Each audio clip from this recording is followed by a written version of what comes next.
Maturanti zaplesali četvorko. Pogovorni večer s Tatjano Avšič-Županc. Začela se je vinska Vigret.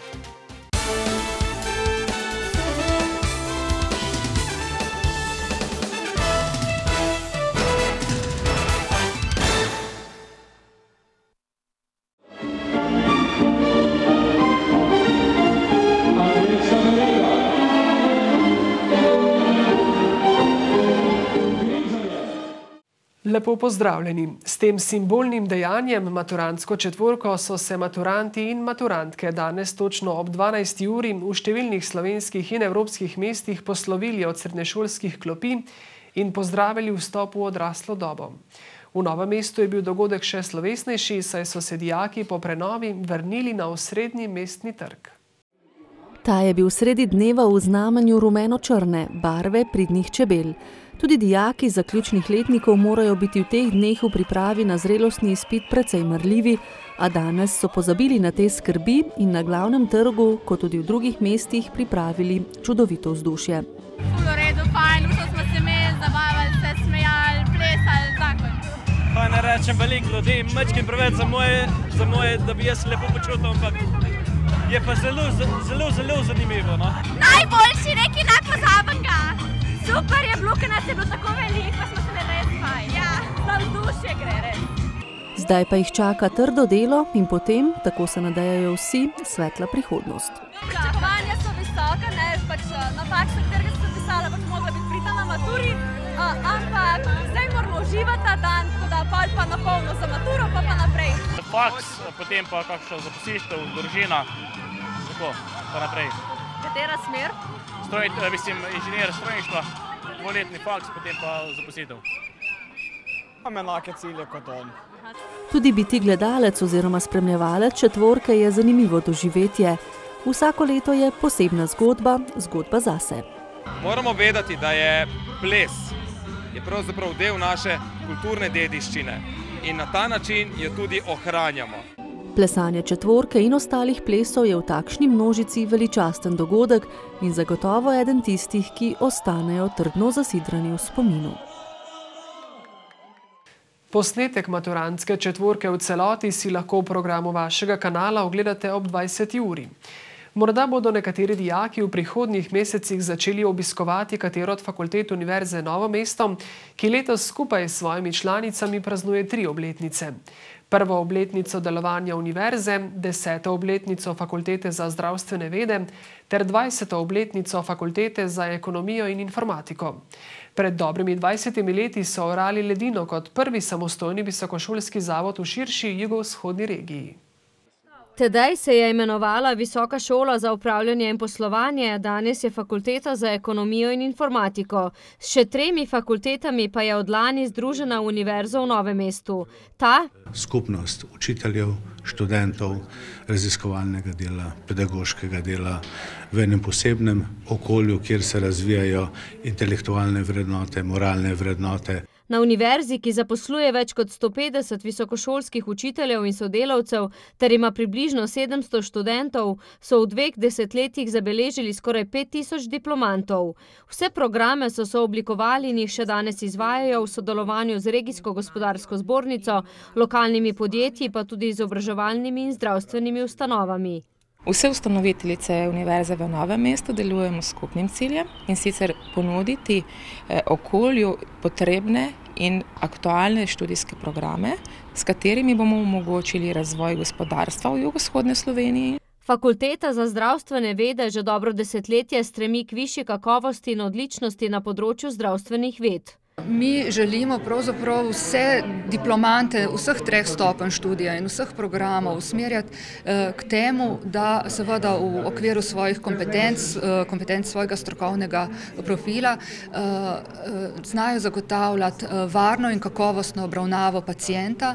Teden univerze so začeli z mednarodno konferenco Izzivi globalizacije in družbeno-ekonomsko okolje EU, osrednji dogodek pa bo torkova slavnostna akademija. V zdravstvenem domu Ivančna Gorica pa so danes odprli svoja vrata, saj so želeli občanom predstaviti dejavnosti, ki jih izvajajo, predvsem preventivne. Tako so se lahko danes seznanili z nacionalnimi programi Svit, Dora in Zora. Potem imamo danes tudi brezplačne meritve krvnega tlaka, krvnega sladkorja. Prav tako se lahko seznanijo z kontrolo čistosti rok, če si pravilno umivamo roke, kako si pravilno čistimo zobe. In še marsikaj se je našlo. Sicer pa so v zdravstvenem domu veseli novih prostorov, v katerih so dispanzer za ženske, dispanzer za otroke in center za krepitev zdravja. Slednjega so občani vzeli za svojega. Gremo v vas, gremo v vasi, ki so zelo oddaljene od centra Ivančne Gorice. In ko ljudem tam kaj poveš, se jim približaš, oni vprašajo iz svojega vidika, kaj potrebujejo, jim lahko to tudi damo.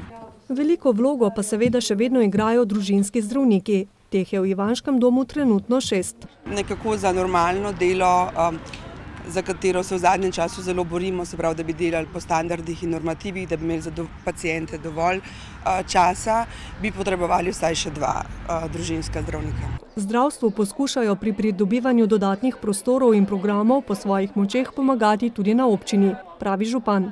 Jaz sem vesel, da se v prvi vrsti nujnosti preventivnih akcij zaveda naše zdravstveno osebje in da tako z vnemo in odgovornostjo, kot je recimo v današnji dan, opravljajo svoje poslanstvo. Ta čas se zavzemajo za ohranitev sedeža nujne medicinske pomoči v Ivančni Gorici. Še ostajamo posredno povezani z zdravstvom. Posavski muzej Brežice s projektom Posavski obrazi domači javnosti na pogovornih večerih predstavlja z izjemnimi uspehi izstopajoče rojake. Mednje sodi tudi mednarodno priznana virologinja, doktorica znanosti Tatjana Avšič-Županc, ki živi in dela v Ljubljani. Pred 2 letoma je prejela naziv častne občanke Brežic. Gostjo so povabili v čast jutrišnjega praznika mesta Brežice ter v spomin na delo jezikoslovca Toporišiča, saj je Avšič-Župančeva Toporišičeva ambasadorka v Ljubljani. Nekako smo si želeli v tem letu, ko praznujemo 70-letnico, tudi malo bolj spet promovirati znanost. Se pravi nekaj, kar mogoče manj ali pa samo v posebnih priložnostih poznamo iz medijev. Avšič-Župančeva je prva posavska akademkinja in ena redkih članic Slovenske akademije znanosti in umetnosti. Razlog iskati, zakaj je tako malo žensk, bo morda treba vprašati kar kolege akademike, ki tudi predlagajo in predlagamo nove izredne in potem redne člane. Sama si je članstvo v tej ustanovi prislužila s pomembnimi odkritji. Najbolj odmevna sta bila virus Dobrava in Zika. V Dobravi pri Trebnjem je namreč živela oseba, ki je prebolela mišjo mrzlico. Povzročajo jo hantavirusi. Ta, ki ga je izolirala Avšič-Župančeva, je bil prvi odkrit na Slovenskem. To je prineslo najvišjo državno nagrado v znanosti, Zoisovo priznanje že pred 20 leti, a najboljši občutek je, če te cenijo rojaki, pravi. Sicer sem pa bila seveda tudi zelo presenečena in hkrati ponosna, bolj morda osebno, da sem postala častna članica skupščine občine Brežice. Ob skopo odmerjenem prostem času se redno vrača v rojstno mesto, saj, kot je dejala, je po 40 letih življenja v prestolnici še vedno najprej Brežičanka. Nadaljujemo z novim mejnikom društva Rastoča knjiga, ki je nastalo na začetku novega tisočletja in je sovpadalo s pomembnimi mejniki in obletnicami v zgodovini našega naroda. Ta ves čas spodbuja sožitje, strpnost, sodelovanje in medsebojno razumevanje. V Ljubljanskem parku Navje, kjer stoji simbol društva in tudi slovenski pomnik knjigi, kipec deklice za Rastočo knjigo kiparja Jerneja Malija, so odkrili že 12. list Rastoče knjige. Sporočilna vrednost naj bi bila, da nismo reveži, da se nam ni treba nič sramovati. Slovenci smo v primerjavi z drugimi narodi neverjetno trdoživi in tudi neverjetno ustvarjalni. Kot se spominja idejni oče Rastoče knjige Novomeščan Janez Gabrielčič, projekt tih skromnih začetkov danes ne samo prerašča vse slovensko gibanje, ampak celo presega meje naše domovine. Povezuje namreč že 12 držav. In kaj je ključno sporočilo deklice za Rastočo knjigo? Ja, jaz bi rekel, da Pahorjev vers, ne? Edino ljubezen bo rešila človeštvo. In še posebej nas Slovencov, ki nas je malo, samo 2 milijona. Kipu deklice za Rastočo knjigo vsako leto dodajo nov vers. Letošnjega, dokler bo beseda, bo stala gora spoštljiva v svoji višini, je prispeval pesnik Milan Dekleva. Sporočilo kako pomembno je, da še poslušamo poezijo, kajti poezija je hčera spomina. Kulturni spored so letos pripravili mladi iz Ormoža. Moramo se zavedati, kultura je bil pomemben dejavnik, ki je nekako tvoril tudi razvoj slovenskega naroda, tudi nas Prlekov. Naša televizija je medijski podpornik projekta že od vsega začetka. Smo edini medij v Sloveniji, ki je za zasluge promoviranja plemenitih idej projekta prejela zlati list rastoče knjige.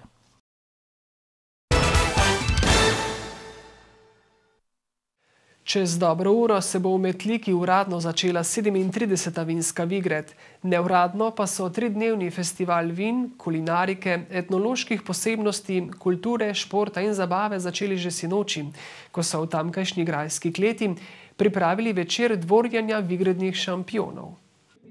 Izbrana najboljša vina, ki jih bodo na Vigredi ponudili v pokušino, so povezali s hladnimi prigrizki, ki so jih pripravili v gostišču Veselič in tako pričarali harmonijo med vinom in hrano. Ne smemo zasenčiti vina ali pa vino hrano, ampak morate se biti enakovredna. Pravi dobra poznavalka vin Ivanka Badovinac, ki je zbrane vodila skozi pokušino vin, ki so se odlično ujemala s prigrizki, pripravljenimi iz sezonskih sestavin lokalnega izvora. Sicer pa se bo belokranjska kulinarika prepletala in povezovala z odličnimi vini tudi vse 3 dni festivala. Na vinski Vigredi je že leta tradicionalno, da se jejo jagenjčki in odojčki iz ražnja. Vedno se je veliko dalo na jedi in žara v poznih nočnih urah. Gostišče Veselič pa se bo na Vigredi tudi letos predstavilo z belokranjsko kulinariko, katere sicer ne prodamo v izobilju, smo pa na njo ponosni in je naša stalnica tudi na vinski Vigredi. Upravičeno pa so lahko ponosni tudi belokranjski vinarji, ki zagotavljajo, da so letos zelo kakovostna vina, navkljub problematičnemu letniku, kar boste imeli možnost tudi probati na vinski Vigredi. Na vinski Vigredi se za vsakega nekaj najde, od kulturnih dogodkov, zabave, glasbe, do okušanja dobrih vin, dobre hrane in pa seveda tudi športnih dogodkov. Organiziramo urbanov tek, potem imamo urbančkov tek za najmlajše, tako da res kolesari se pripeljajo iz Ljubljane vsako leto. Na vinski Vigredi vsakdo nekaj najde zase. Ne glede na vreme, dodaja Zevnik. Prireditveni prostori so v veliki meri pod šotori, ni to sicer tisto idealno, kar bi si želeli, namreč prireditev je na starem mestnem jedru in s tem izgubi svoj čar, vendar je to nujno potrebno v tem letnem času. Sicer pa za Vigred velja, da mora biti malo dežja. Seveda, vsaj en dan mora nas malo namočiti in potem je vinska Vigreda tista prava. Kakorkoli, v Metliki je bilo že sinoči vse nared za začetek 3-dnevnega festivala, na katerem zagotovo ne bo manjkalo zabave, odličnih vin in kulinarike. Za konec pa še enkrat na novomeški glavni trg. Poleg maturantov so vzbudili pozornost številnih mimoidočih tudi jekleni konjički prestižne blagovne znamke. Ljubitelji Porschejev so se namreč med večdnevno ekskurzijo med drugim ustavili na Otocu in na novomeškem mestnem jedru. V projekt Alpe Donava Jadran se vključuje 8 Porsche klubov iz 7 držav. Prvo srečanje navdušencev teh redkih primerkov vozil so pripravili v Porsche klubu Slovenija. Tukaj je trenutno 30 avtomobilov, 60 jih je pa trenutno že na dirkališču Gaj, kjer je panoramska vožnja predvidena. Pravi lastnik Porscheja 911, ki je s člani kluba želel prijateljem iz tujih dežel razkazati naravne in kulturne znamenitosti Dolenjske. Ti ljudje, ki so danes tukaj, v glavnem poznajo Slovenijo samo po večjih krajih in pa turistično bolj zanimivih, recimo kot je Bled, Portorož, Ljubljana, to vse poznajo. Novega mesta pa od teh ljudi skoraj da nihče še videl ni. Obenem so ljubitelji Porschejev oživili dogajanja v obnovljenem mestnem jedru.